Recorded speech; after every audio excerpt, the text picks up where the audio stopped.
1160-yil. Bobilning janubida joylashgan Faddan Orom shahri.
Ey buyuk ishtar, ma'budlar onasi, ey mehribon ma'buda, ey odamlarni dunyoga keltiruvchi zot, bu go'dakka shifo ato et va onasini yuziga tabassum bag'ishla.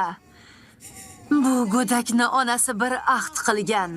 U sen uchun dargohingda bebaho qurbonliklar qilishga qasam ichgan.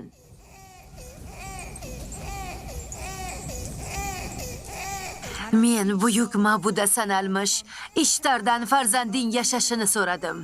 U meni ohimni qabul qildi. Endi boraver. Kelajakda farzandingni Ishtarga ergashuvchilardan etib tarbiya qil. Buyuk Ishtarga sharaflar bo'lsin. Mehribon Ishtarga hamd sanolar bo'lsin. Minnatdorman. Farzandim tirik qolishi amri mahol edi. Uni hayotga qaytardingiz. O'zingga shukr. O'zingga shukr. O'zingga shukr. Farzandimni qaytarib berganingga shukrlar bo'lsin. O'zingga shukr. Farzandimiz ham uning bolasidek saqlanib qolarmikin? Ishtar qudratli va mehribon ma'buddir. U farzandimizni ham davolaydi. Haqsiz. Yuring, boraylikchi. Sizlarga nima bo'lyapti? Sizlarni farishtalar inson deb qadrlab tilga olsalar, sizlar boshqa narsalarga ibodat qilmoqdasizlar. Bu olam insonlar uchun berilgan bo'lsa, sizlar esa bir jonsiz toshga sig'inasizlarmi? Siz o'z so'zingizni o'tkazib, bizni ma'budlarimizni behuda haqorat qilyapsiz. Bu gaplar mening so'zlarim emas axir. Men Allohning so'zlarini sizlarga yetkazish uchun yuborilgan bir elchiman xolos. Bu muqaddas kitob osmondan tushgan. U mening ajdodim Ibrohim payg'ambarga nozil qilingan. Men uning dinining izdoshi va uning kitobini muqaddas deb bilaman. Sizni muqaddas bu kitobingizda bizni ma'budlarni haqorat qilish ham yozilgan. Haqorat qilganim yo'q. Savol beryapman. Javob bilsangiz, bunga javob bering. Bilmasangiz so'zlarimni to'g'ri qabul qiling. Xo'sh, masalan, sizdan so'rasam, mana o'sha Ishtar ma'budi haykali sizni yaratganmi? Yo uni siz yaratganmisiz? Sizni Ishtar boshqaradimi yoki siz Ishtarnimi? Agar Ishtar bir jonsiz tosh bo'lsa, u farzandimizni qanday qilib davolaydi, ayting. U rost aytayapti. Biz uni guvohi bo'ldik. Uning farzandi Ishtardan shifo topdi. Men o'z ko'zim bilan ko'rdim. Sizning ohu nolalaringizni barcha narsalarni bilguvchi, eshitguvchi Alloh farzandingizga shifo berdi. Ishtar emas-ku. Garchi sizlar shifoni o'z xudolaringdan so'rab, ulardan yordam so'rasangiz ham, ammo yuqoridagi Alloh o'zining barcha bandalari ahvolidan boxabardir. Ishtarni ko'zlaringiz bilan ko'ra olasiz, rost. Biroq haqiqiy shifo bergan zotni ko'ra olmaysiz. Demak, Yaqubning so'zlaridan xulosa qiladigan bo'lsak, biz o'z ma'budlarimizni esdan chiqarib, Allohga ibodat qilishimiz kerak. Gapim to'g'rimi? Xo'sh, sen aytgan Alloh bizga nima yaxshilik qilibdiki, biz unga ibodat Men qilaylik. sizga barcha narsalardan ustun turuvchi Allohga ibodat qilishingizni taklif qilyapman. Ma'budingiz Allohdan balandroq ekanini qayerdan Siz va bilasiz? sizning xudongiz manfaatlaringizdan kelib chiqmaganligini qayerdan bilamiz? Xuddi biz ishlarga ibodat qilganimiz-u, kohillarimizdan yordam so'raganimiz singari. Hammangiz bilasiz. Men shu lobonda ishlaydigan oddiy qo'ychivonman. O'zimning hech vaqom yo'q. Men shu gaplarim evaziga sizdan biror narsa so'raganmanmi? Agar bizni aldashga harakat qilayotgan bo'lsangiz-chi? Siz hech qanday kuchga ham ega emassiz. Bizning kohillardan yaxshiroq ham emassiz. Hammangiz bir narsani o'ylaysiz. Biror taxtga o'tirib qolsangiz bormi? Faqat o'z foydangizni ko'zlaysiz va o'z xazinangiz haqida qayg'urasiz. Balki haqqingiz bordir bunday deyishga. Siz yagona betob farzandingizni yo'qotdingiz va uni saqlab qolishga hech kimning kuchi yetmadi. Bunda na jodugar Ster va na bu ibodatxonangizning ma'budi Ishtar yordam bera oldi. Ma'budingizga nega ibodat qilishingizni tushunsa Men bo'ladi. ma'bud ishlarga qarshi hech narsa demadim. Mening barcha gaplarim sizga va sizning ko'rinmas xudongizga qaratilgan edi. Bizni tosh ma'budlarimiz soni yetarli. Biz boshqa xudolarni tan olmaymiz. Ibodatxona ma'murlari kelishmoqda. Ana, kelishmoqda. Yetdik, tezroq. Yugur, Faris.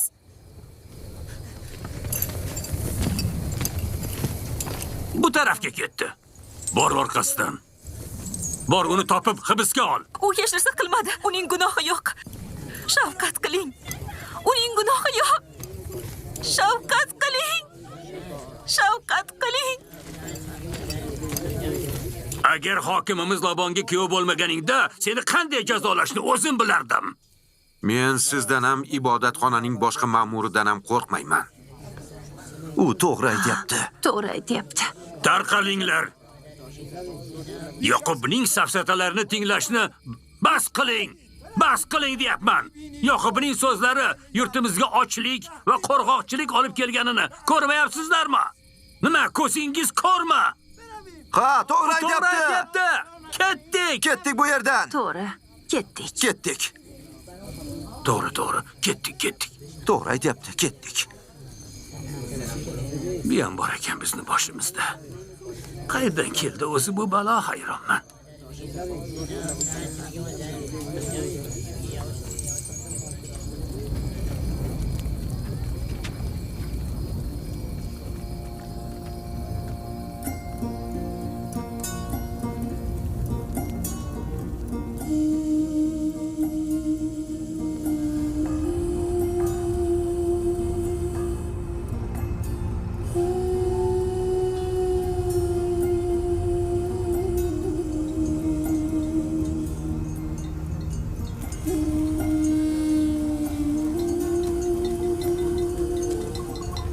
Agar yomg'ir yog'masa, butun hosillarimiz qovjirab tamom bo'ladi. Alloh bu yurtimizni yomg'ir bilan siylab, o'z marhamatini dariq tutmaydi deb umid qilaman. Dadajon, u yerda nima bo'lyapti? Bu faddon odamlarning juda qadimiy odati. Ishtarning dushmanlarini olovga tashlaydilar. Mana shu manjaniq yordamida.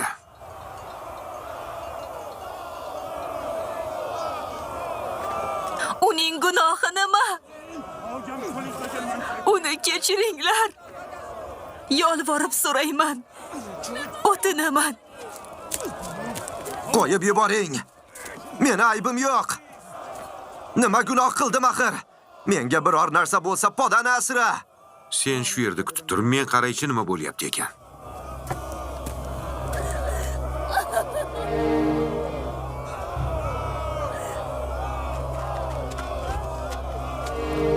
Qo'yib yuboring. Ey kohini oliy, meni deb gunohdan keching. Men noto'g'ri ish qilganim yo'q. Meni qo'yib yuboring.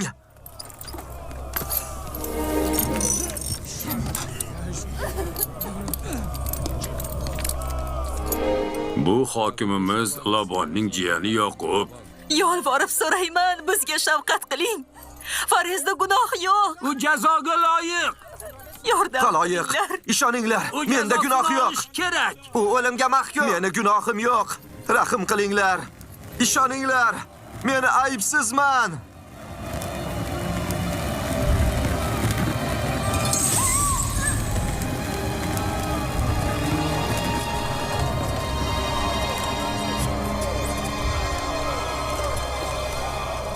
Rahim qilinglar.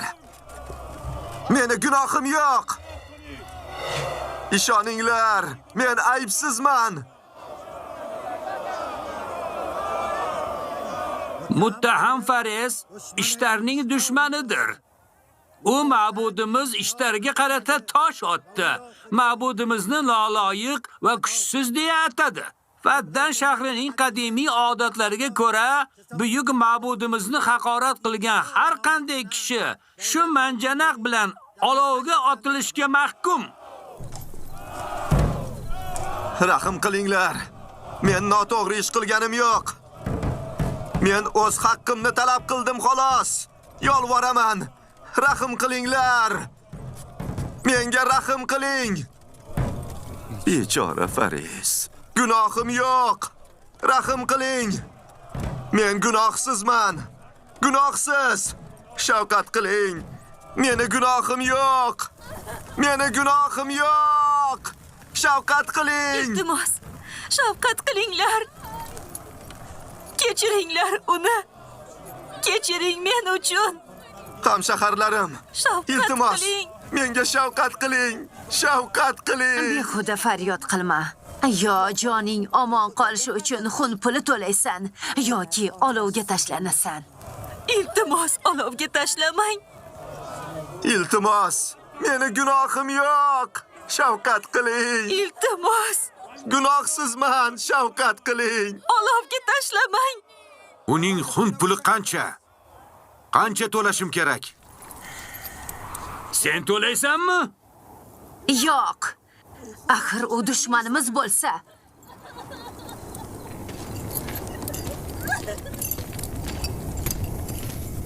Sen ma'budimiz Ishtarni dushmanisan. Avval o'zing uchun xun puli to'lashing kerak. Unda meni nega hibsga olmayapsizlar? Gunohkor insonni olovga tashlash yurtimizda eski odatligi yangilik emas. Namrud ham o'z odamlariga meni bobom Ibrohim alayhissalomni o'tga tashlashni buyurgan. Ozodlikda yurganingning yagona sababi bu hokimning xotirini qilganimizdir. Chunki sen uning nafaqat kuyovi, balki jiyanidirsan. Demak, kim hokimga yoki hukumatga yaqin bo'lsa, u bemalol ma'budni haqorat qilishi va hibsga olinmay yurishi mumkin. Shundaymi? Uni darhol hibsga oling va bobosi kabi olovga tashlang.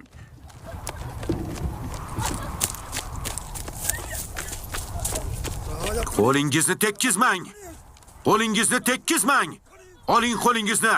Hoy! Bu yerda nimalar bo'lyapti?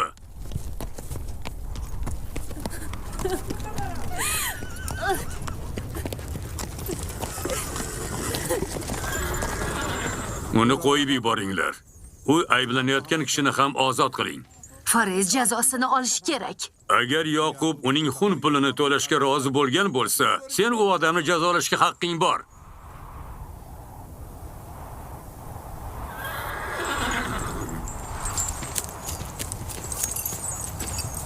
Ozod qila ko'rmang.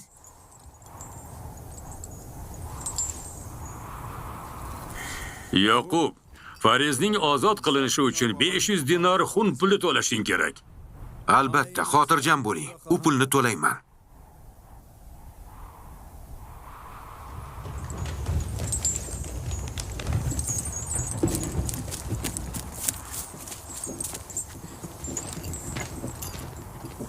Alloh umringizni ziyoda qilsin.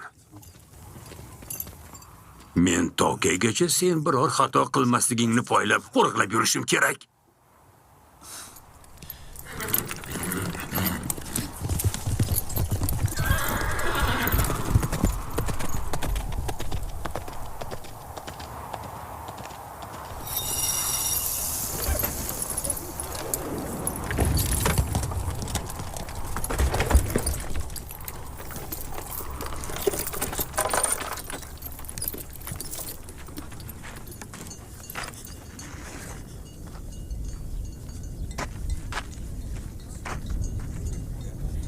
Judayam minnatdormiz.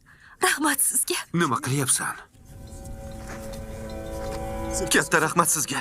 Menga to'lagan xun pulini sizga to'liq qaytarish uchun qancha kerak bo'lsa shuncha muddat xizmatingizdaman. Ishlaringizni qilaman. Siz Farizning hayotini saqlab qoldingiz. Siz bizning hayotimizni saqlab qoldingiz. Ketdik, ketdik.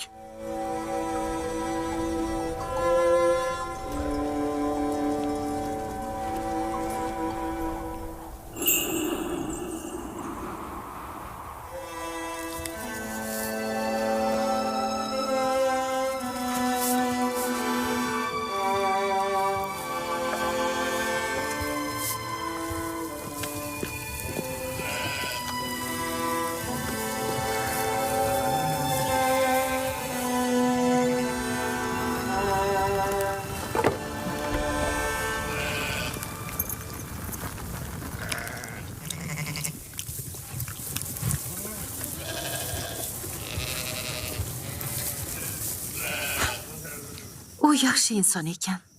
Bechora tinmay ishlayapti. Ko'p yillardan beri Faddon va Bobil xalqi ishtar ma'budasini deb qurbon bo'lishadi.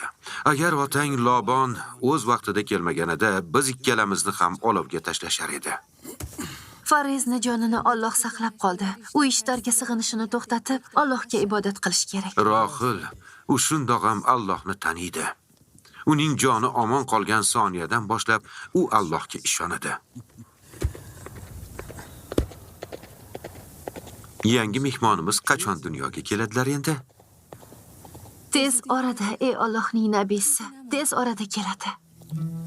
Necha yillardan beri farzandga intizormi? Alloh nasib qilsa, bu kutish onlari tez orada yakun topadi.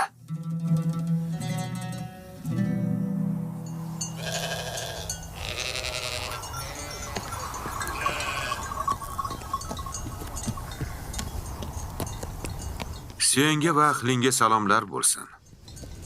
Senga ham salomlar. Qo'ychivon Yoqub. Tashakkur. Bu sovg'a salomlarni ishtarga olib kelyapsizlarmi? Biz ma'budlarimizni rozi qilishimiz zarur. Aks holda bu yil yomg'ir yog'maydi. Bu narsalarga ma'budingdan ko'ra o'zing ko'proq ehtiyojmand emasmisan? Ba'zi odamlar ma'budlarning g'azabini keltirgani uchun biz o'shalarning gunohini yuvish taraddudidamiz. Ma'buda ishtarning o'sha sovuq va tosh haykalining xohish irodalari shunday ekaniga iymoning komilmi? Seni shu kabi haqoratlaring ma'budlarimizni g'azabini keltirib, yomg'ir bulutlarini yurtimiz fadandan uzoqqa haydab yubordi. Ma'budlarni haqoratlashni bas qil, Yoqub.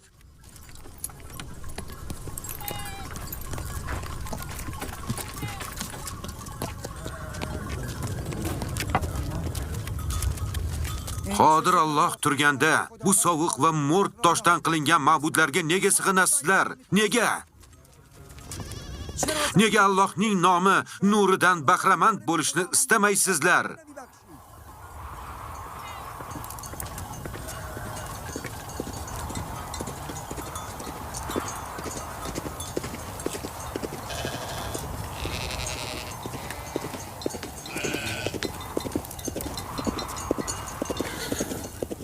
Ey buyuk ishtar, xudolar onasi, men bu butxonani dushmanlarimizni qoni bilan poklayman.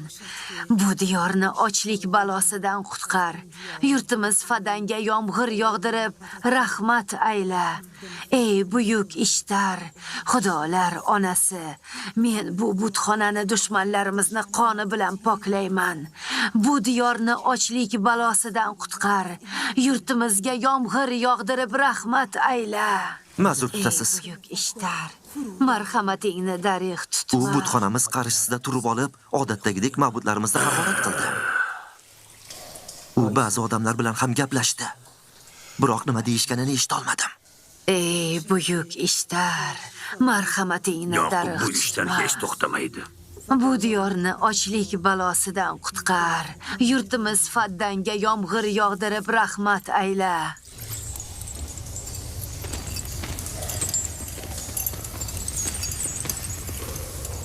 Yoqub yana o'zining nag'malarida davom etmoqda. Ma'budlarni la'natiga uchra ko'r. Nima qilsak ekan uni? Lobondan bu yerga kelishini so'ra. Biror chora o'ylab topaman. Labonni bir narsa qilib boshlab kel bu yerga.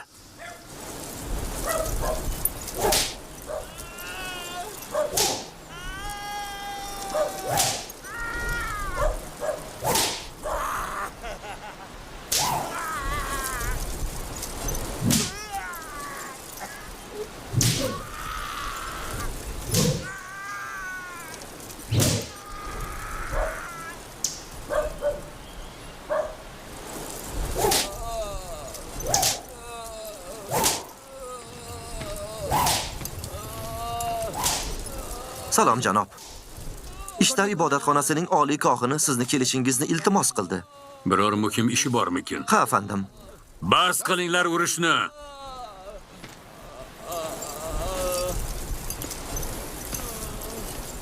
Agar bir marta yana o'g'irlik qilsang, seni jallodning qo'liga topshiraman.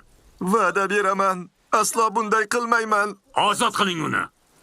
Men bilan yur.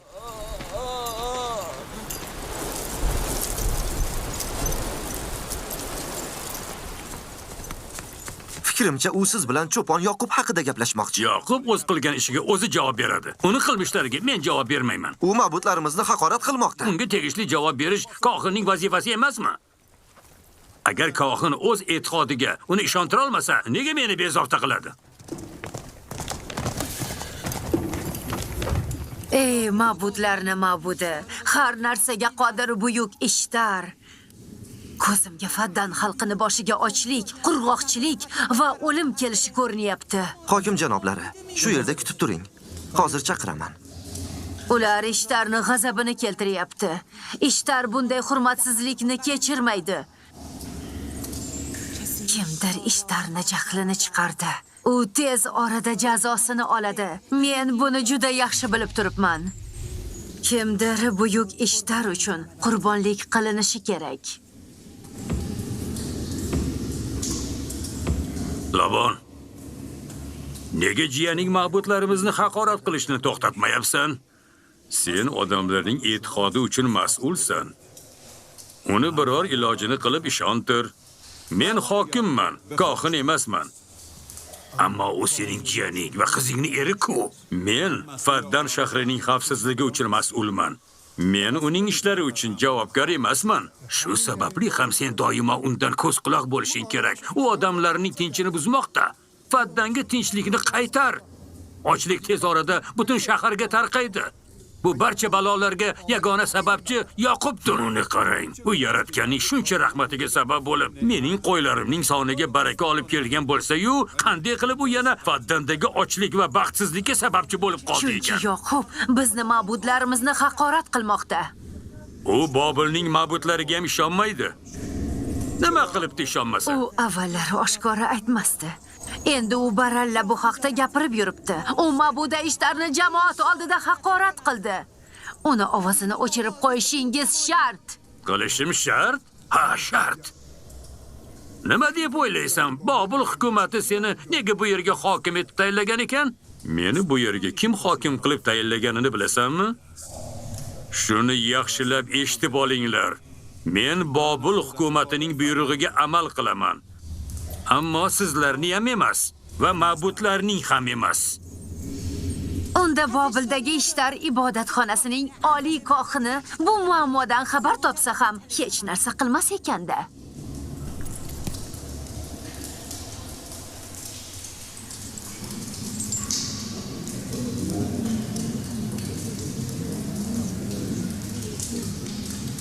Yaxshi, men Yoqub bilan gaplashaman.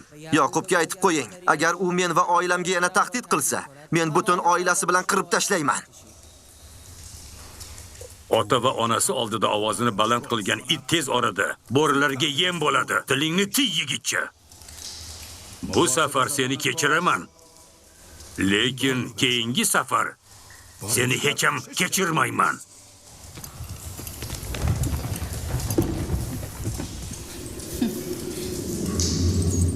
Agar qo'rg'oqchilik bu yil hosilimni nobud qilsa, Yoqubni oilasi bilan yo'q qilaman. Shundoq ham bu yil yaxshi hosildan umid yo'q.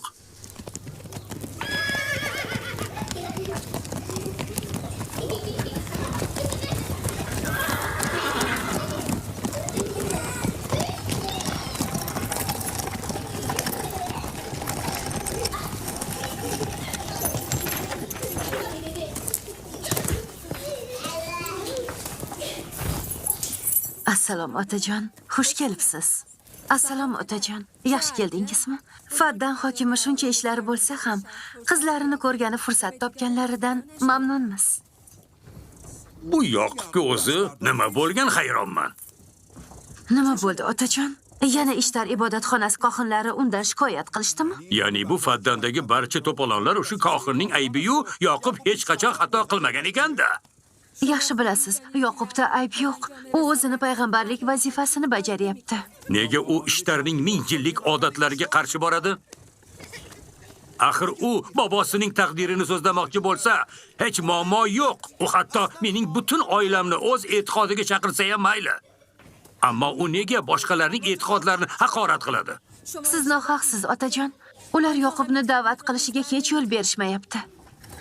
Yoqub Allohni payg'ambari sifatida odamlarni Allohga ibodat qilishga chaqiradi. Bu uni otasi Ishoq va bobosi Ibrohimning taqdiridagi meros-ku. Siz faddanda tinchlik uchun mas'ul ekansiz. U ham, siz ham o'z vazifalaringizni bajarishingiz kerak. Sen ham unga o'xshab qaysar va o'jar bo'lib qolibsan. Agar men o'z vazifamni bajarsam, sen cho'lu biyobonga ravona bo'lasan. Otajon, men ham, opam ham xo'jayinimni diniga e'tiqod qilamiz. Biz uni o'z vazifasini bajarishini qo'llab-quvvatlaymiz. Sizlar ham iymoningizni yo'qotibsizlar-ku. Unda nega meni hokimligimni hisobga olmaysizlar? Agar Bobildagi oliy kohin jiyanimning faddandagi ma'budlarga qarshi harakatidan xabar topadigan bo'lsa, menga nima bo'lishini hech ham o'ylab ko'rmadingizmi? Allohning qudrati Bobildagi xudolar yoki ishtar ma'budlardan ko'ra kuchliroqdir. Qayerdagi tosh ma'budlarga emas, Allohi Karimga ibodat qilishi to'g'riroqdir. Men ikki ibodatga ham qarshi emasman. Men demoqchi bo'lgan narsa, u mening amalimdan foydalanib, uni suiiste'mol qilmasin. Nima bo'ldi, Rohil? Rohil? Rohil? Rohil? Rohil, senga nima bo'ldi, qizim? Nega ranging oqarib ketdi? Oy kuni yaqinlashgan ko'rinadi. Borib, doya ayolni chaqirib kel. Hozir. Unga yordam ber. Fariz, Eshitaman, janob. Jadun dashtiga tez borib, Yoqubga ayt, yetib kelsin tez. Bo'l tezroq, bo'l. Meni otimni ola qol.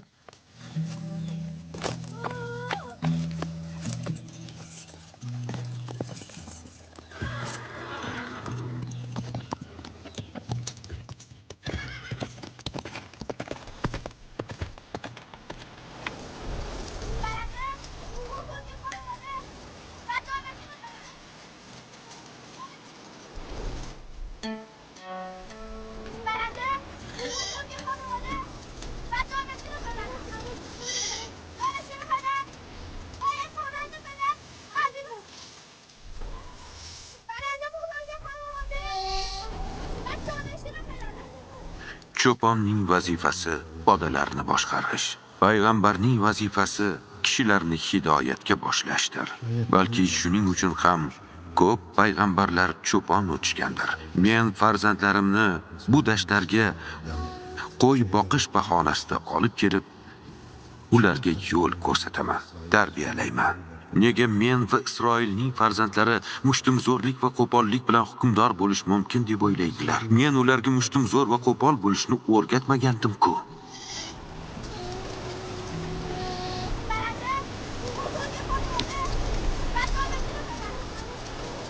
Tur o'rningdan. Tur deyapman. Nima qilyapsan?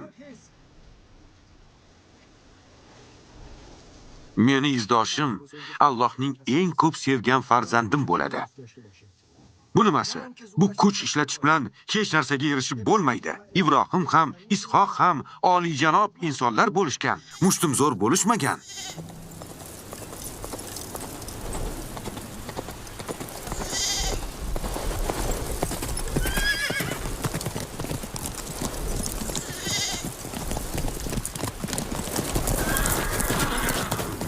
Tinchlikmi?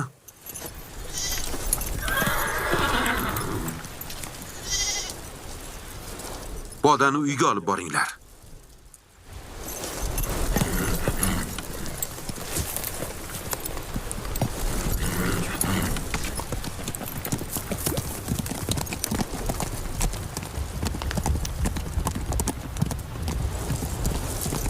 Nima bo'ldi o'zi?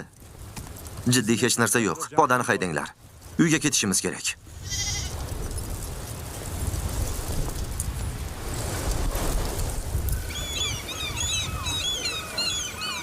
Rohil bilan yaqinmisizlar? Ha, U bilan yaqin sirdoshmisiz? ha, farzandlari tug'ilguncha shunday edi. Rohil ham, Yoqub ham menga mehribon edilar. Bilaman, shu farzandi tug'ilgandan so'ng menga bo'lgan munosabati o'zgaradi. Nega unaqa deysiz? Ular juda yaxshi odamlar. Yoqub Rohilni jonidan ortiq ko'radi. Agar bu bola tug'ilsa, Rohil Yoqubning sevimli xotiniga aylanadi. Yoqubni nechta xotini bor unda? 4 ta. Rostana? Ha, endi Yoqub bizni esdan chiqarsa kerak. Shoshilishimiz kerak. Agar kech qolsak, aybni menga to'nkashadi.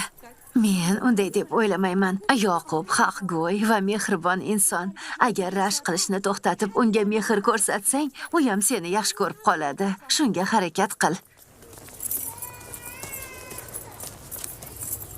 Shahrimizni hokimi janob Lobonga salomlar bo'lsin. Senga yaxshi mukofot puli beraman. Rohilaga ham, farzandiga ham hech narsa qilmasin. Xavotir olmang. Tajribali doyaman.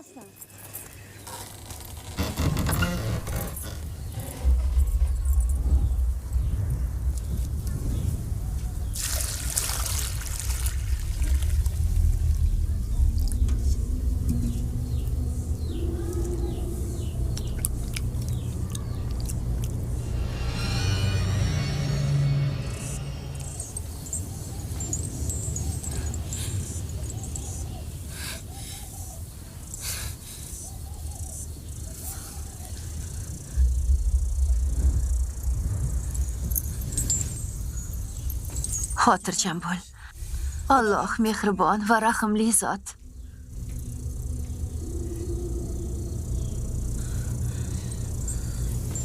Rohil. Rohil. Rohil. Rohil. Rohil. Rohil. U hushidan ketdi. Rohil. Rohil. Rohil. Rohil. Qaysi gunohi uchun Alloh buni bu ahvolga soldi?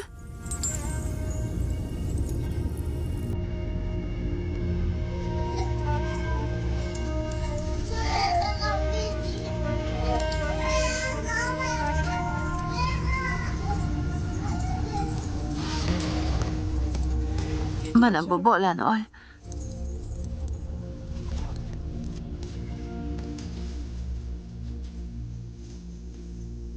Rohil xolangni haqqiga duo qil. Alloh bolalarning duosini qabul qiladi.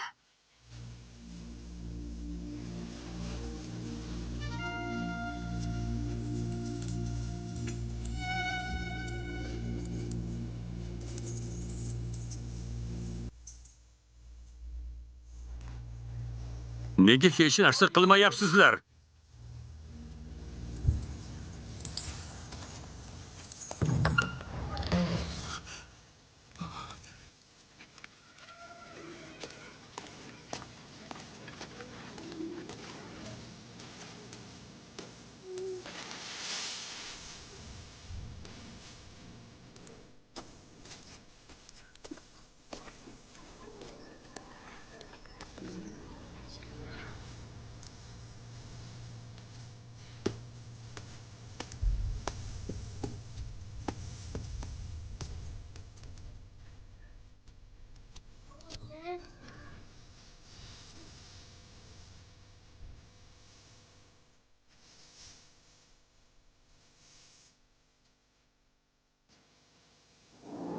Kimdir ishlarni g'azabga keltirdi. Men qon va olovni ko'ryapman. Uning soyasi hamma joyga tushiradi. Haqorat qilgan odamga birinchi bo'lib jazo beriladi. Ma'budlarni bezovta qilganlar tez orada jazosini oladi. Balki ma'budlar uni jazolayotgandir, a? Eshitdingmi? Ister uni ibodatxonada la'natlayotganmish. Ha, u haqorat qilgan odamga birinchi bo'lib jazo beriladi dedi. Ma'budlarni va buyuk ishlarni kim haqorat qilsa, o'sha birinchi bo'lib jazo olar ekan.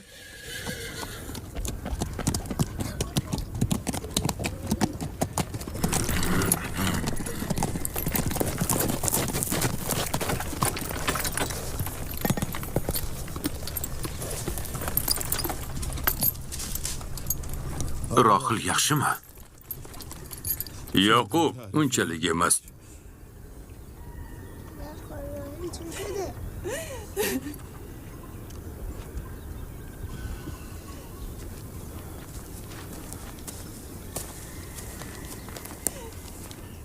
biror narsa qil.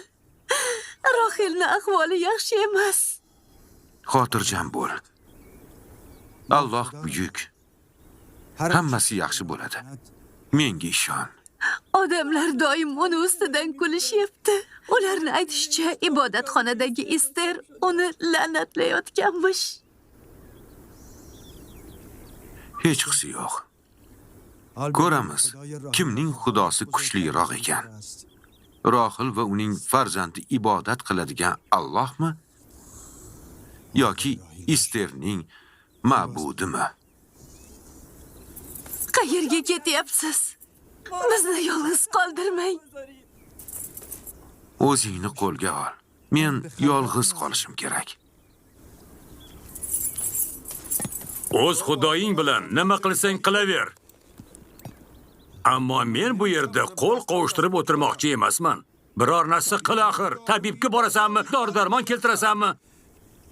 Men tabibdan yordam so'ramoqchiman. Haqiqiy shifo berguvchidan.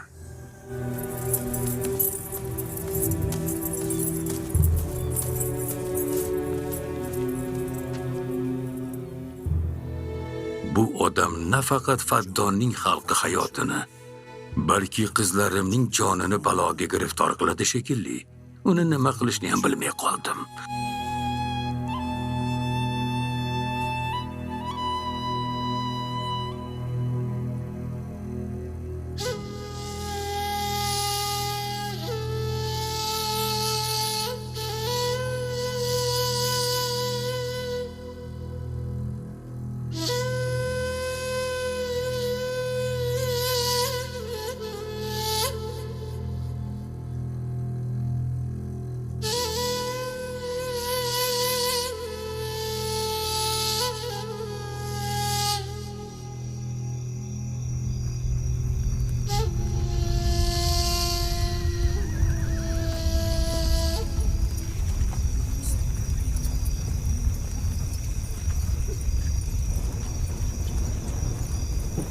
Ular nega Esterni bu yerga olib kelishmayapti? U axir tajribali doya-ku. To'g'ri aytasan. Janob Lobon, Esterdan yordam so'rash kerak. U juda tajribali doya.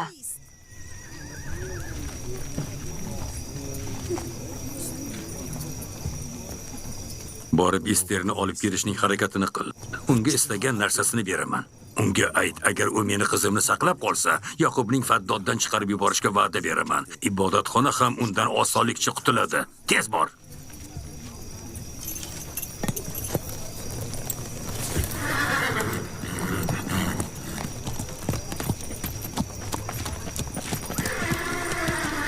Yaqubni Bobul ma'budalari la'natlaganlar.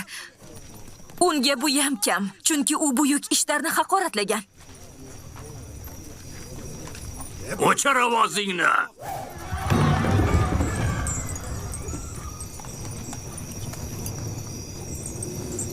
Yoqubga aytchi, nega u o'z xudosidan yordam so'ramayapti? Agar uni o'rnida bo'lganimda, o'z ma'budamni boshimga kulfat tushganida ham yodimdan chiqarmasdim. Meni Yoqub emas, janob Lobon yubordi. Agar sen uni qizini saqlab qolsang, Yoqubni Faddondan chiqarib yuborishga va'da berdi. Fikrimcha bu yaxshi imkoniyat. Endi Yoqubga buyuk ishlarning kuchini ham ko'rsatasan va Faddon ahliga o'z sehrini ham ko'rsatib qo'yasan. Agar unga yordam bersang, ishlar ma'budasiga avvalgidan ham ko'proq ishonishadi. Bu yerga ham ko'proq sovg'a-salomlar, tangalar olib kelishadi. Rohil o'lsa ham aynan mana shunday bo'ladi. O'lsa o'laversin. Yaxshi. Borib odamlarga ana shuni hozir ayt. Borib uning o'limi ishtar ma'budiga ishonmaganligidan deb ayt. Allohga ibodat qiling va ishtarni nazarga olmaslik oqibati mana shunaqa bo'ladi deb ayt. Agar Rohil va farzandi o'lishi bilan Faddonga yomg'ir yog'ib bersa, qanday yaxshi ish bo'lar edi.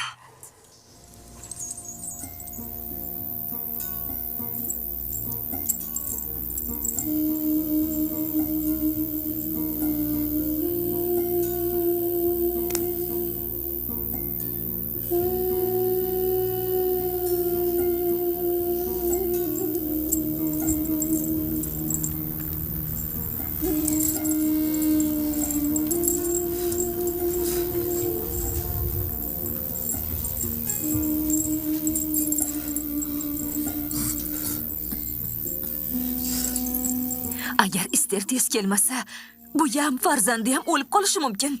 Bu tutuning uni o'ldiradi.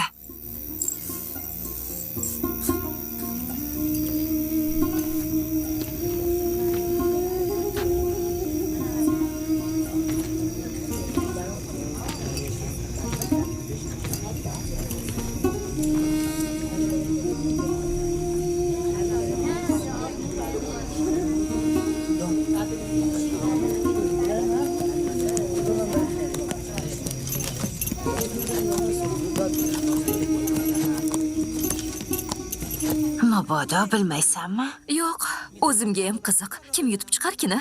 Yoqubning Allohimi yo ibodatxonaning ma'budimi? Hammasi yaxshi ma'lum. Ishtar albatta yutib chiqadi.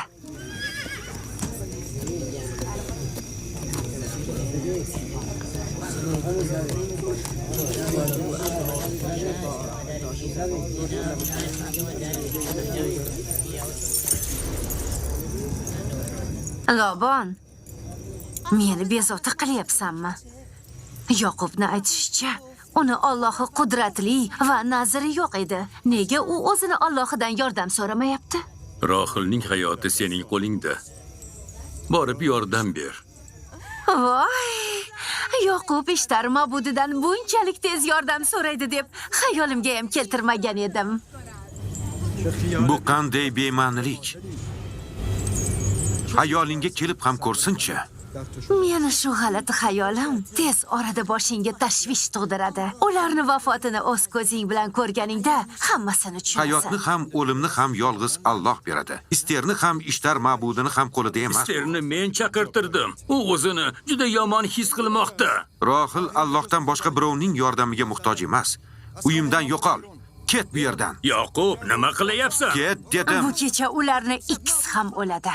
Sevgan odamlaring hayotini olish bilan Ishtar sizlardan o'ch oladi. Xotinim seni duoing bilan dunyoga kelmagan va seni la'nating bilan o'lib qolmaydi. U o'zi uchun ham, sizlar uchun ham afsuslanmayapti. Uning ma'budga ishonmasligi xalqqa ochlikkina emas, balki xotini va bolasini o'limiga ham sabab bo'lmoqda. Tez orada Isterni jodusiga ham, Ishtarning qudratiga ham amin bo'lasizlar. Mabodo qizimga bir narsa bo'ladigan bo'lsa, o'zingdan ko'r.